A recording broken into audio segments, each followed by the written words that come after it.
জাতীয় পার্টির কেন্দ্রীয় কার্যালয়ের সামনে আওয়ামী বিরোধী মিছিল চলাকালীন সময়ে গণ অধিকার পরিষদ ও জাতীয় পার্টির নেতাকর্মীদের মাঝে পাল্টা হামলার ঘটনা ঘটে ২৯ আগস্ট।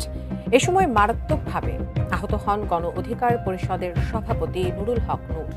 ওই হামলার সময় লাল রঙের টি শার্ট পরা এক যুবক তাদের উপর নির্দয়ভাবে লাঠি চার্জ করে, যা এরই মধ্যে সামাজিক মাধ্যমে ছড়িয়ে পড়ে। এরপরে অনলাইন অফলাইনে একটাই প্রশ্ন, কে এই লাল টি শার্ট পরা যুবক? বিপি নূরের উপর হামলার প্রতিবাদে রাজধানী সহ সারা দেশে বিক্ষোভ হয়েছে। এখনো শঙ্কা কাটেনি সেই বিপি নূরের, রয়েছে আইসিইউতে। হামলাকারীদের সর্বোচ্চ শাস্তি দাবি করেছেন বাংলাদেশের সমস্ত রাজনৈতিক দল। এদিকে জাতীয় পার্টির কার্যালয়ে হামলা ও ভাঙচুর দিয়েছে ৪৮ ঘন্টার আলটিমেটাম। ৪৮ ঘন্টার ভিতরে জাতীয় পার্টিকে নিষিদ্ধ করতে হবে। পরিকল্পিতভাবে বিপি নূরের উপর হামলা করেছেন, যা বললেন বিএনপি নেতা মঈন খান। সুপ্রিয় দর্শক শ্রোতা, বিস্তারিত সবকিছু রয়েছে আজকের এই দেশ রিপোর্টে, দেখতে থাকুন।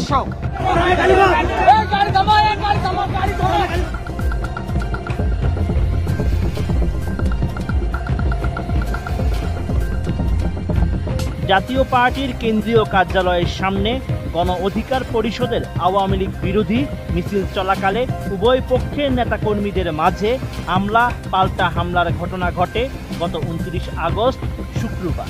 এই সময় রণক্ষেত্রে পরিণত হয় কাকরাইল এলাকা। ওই হামলায় মারাত্মকভাবে আহত হন গণ অধিকার পরিষদের সভাপতি নুরুল হক নূর। ওই হামলার সময় লাল রঙের টি শার্ট পরা এক যুবককে গণ অধিকার পরিষদের নেতাকর্মীদের উপর নির্দয়ভাবে আঘাত করতে দেখা যায়। ২৯ আগস্ট রাতে ওই ঘটনার একটি ছবি ও ভিডিও সামাজিক মাধ্যমে ছড়িয়ে পড়ে।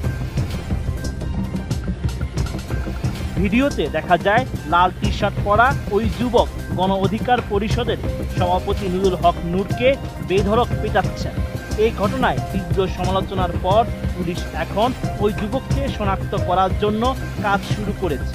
সাদুজ্জামান জানান, ভিডিওতে দেখা ওই ব্যক্তি পুলিশ ও সেনাবাহিনীর সদস্যদের দ্বারা একসময় আটক হলেও পরে তাকে ছেড়ে দেওয়া হয়। পুলিশ দ্রুত তাকে শনাক্ত করার চেষ্টা করছে। গণ অধিকার পরিষদের নেতাদের অভিযোগ, মিছিলে জাতীয় পার্টির কর্মীরা হামলা চালিয়েছে। ওই ঘটনার প্রতিবাদে রাতে কাকরাইলে মশাল মিছিলও বের হয়। পরিস্থিতি উত্তপ্ত হয়ে ওঠায় আইন শৃঙ্খলা রক্ষাকারী বাহিনী লাঠিচার্জ করে। ওই যুবকের বিষয়ে ঢাকা মেট্রোপলিটন পুলিশের ডিবি প্রধান শফিকুল ইসলাম জানান, কাকরাইলে গণ অধিকার পরিষদের নেতাকর্মীদের উপর হামলা চালানো লাল রঙের টি শার্ট পরা যুবক ডিবির কেউ নয়।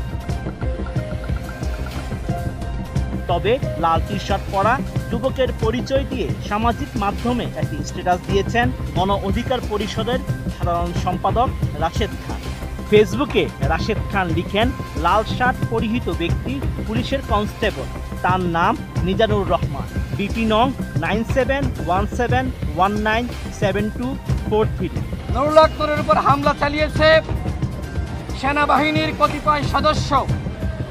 আপনারা দেখেছেন সেনাবাহিনীর একজন সদস্য লাঠি দিয়ে নুরুল হক নূরের বুকে খোঁচা মারছে এবং সেনাবাহিনীর সদস্যরা, আমরা যে সাংবাদিক সম্মেলন করছিলাম সেখানে এসে সেনাবাহিনীর সদস্যরা, নুরুল হক নূর, আমি সহ যারা সেখানে উপস্থিত ছিলাম, আমাদের উপরে সেনাবাহিনীর সদস্যরা হামলা চালিয়েছে।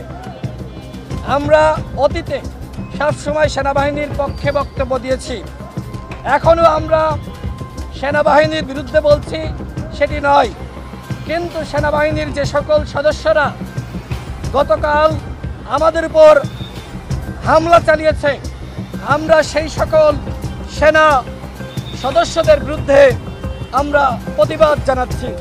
এর মানে এই নয় যে আমরা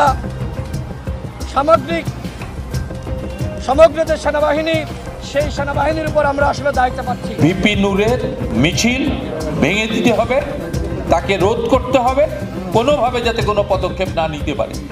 প্রয়োজনে হাত পা ভেঙে দিতে হবে। জেনারেল অবসরপ্রাপ্ত জাহাঙ্গীর আলম চৌধুরী পুলিশের এক কর্মকর্তাকে নির্দেশ দিচ্ছেন। পুলিশের অফিসার বলতেছে পরিস্থিতিটা খারাপ হবে স্যার, পরিস্থিতি খারাপ হবে। তিনি উত্তরে নির্দেশ দিচ্ছেন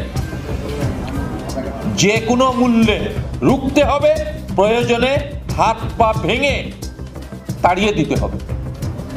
এই যদি একটা দেশের স্বরাষ্ট্র উপদেষ্টার মনোভাব হয়ে থাকে, তাইলে পরে আজকে আমাদের এই প্রশ্ন, এই আন্দোলন সংগ্রামের মধ্য দিয়ে ফ্যাসিস্টকে তাড়িয়ে দিয়ে আমরা কি লাভ করেছি?